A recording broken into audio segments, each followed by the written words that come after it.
అలాగే ఎక్కడ కూడా అవకాశం లేకపోయినా, చదువుకోవడానికి బడిలోకి రానివ్వకపోయినా, చదువు చెప్పకపోయినా స్వయం కృషితో కష్టపడి చదువుకుని ఇండియాలోనే కాకుండా ఇతర దేశాలకు వెళ్ళి అనేక రకాలైనటువంటి డిగ్రీలు, పిహెచ్డీలు, డాక్టరేట్, బారిస్టరు చేసినటువంటి ఒక అంటరాని వ్యక్తి. కాబట్టి అతను ఊరికి దూరంగానే కాదు, చదువుకి దూరంగానే కాదు, అనేక భాషల్లో మరాఠీ, ఇంగ్లీష్, సంస్కృతం, పాలి, జర్మన్, ఫ్రెంచ్ ఇట్లా అనేక భాషల్లో ప్రావీణ్యాన్ని సంపాదించిన దానికి ఐక్యరాజ్య సమితి ఈరోజు ఒక నాలెడ్జ్ డే, అంటే జ్ఞానానికి నిదర్శనం డాక్టర్ అంబేద్కర్ అని వారు నాలెడ్జ్ డేగా ప్రకటించడం జరిగింది. అంటే ఇదంతా కూడా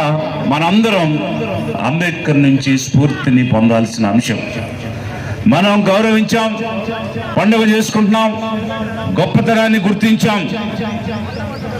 మరి మనం ఏం చేయాలి?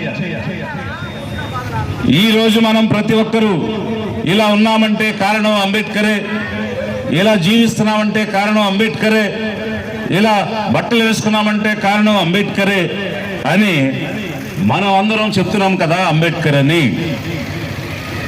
మరి మనం అతని వల్ల ఇలా ఉన్నామంటే మన వల్ల ఎంతమంది బాగుపడ్డారు, మన వల్ల ఎంతమందికి జీవితం ఇచ్చాం, మన వల్ల ఎంతమందికి సహాయపడ్డాం, మన వల్ల ఈ జాతిని ఏ విధంగా అభివృద్ధి చేశాం అని చెప్పుకునే పరిస్థితి మనకు కూడా కావాలి కదా.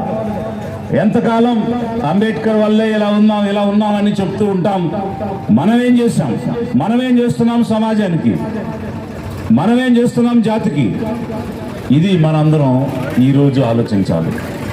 పండుగ చేసుకున్నాం, బాగుంది, కానీ ఆ పండుగ చేసుకోవడానికి కారణమైన వ్యక్తి మనకి ఏం సందేశం ఇచ్చాడు, మనల్ని ఏం పని చేయమన్నాడు, జాతి కోసం ఏ విధంగా కష్టపడమన్నాడు అన్న దానిని ఈరోజు మనం గుర్తు చేసుకుని మనలాంటి పేదలందరినీ అభివృద్ధి పరుస్తూ, పేద కుటుంబాలలో వెలుగుని ఇస్తూ, వారిని అభివృద్ధి పదంలో సాటి మనుషులుగా, అన్ని రకాల అవకాశాలు, హక్కులు కలిగి ఉండే వ్యక్తులుగా సమిష్టిగా ముందుకు తీసుకుని వెళ్ళగలిగితే అది నిజమైనటువంటి గౌరవం మనం అంబేద్కర్కి ఇచ్చేది.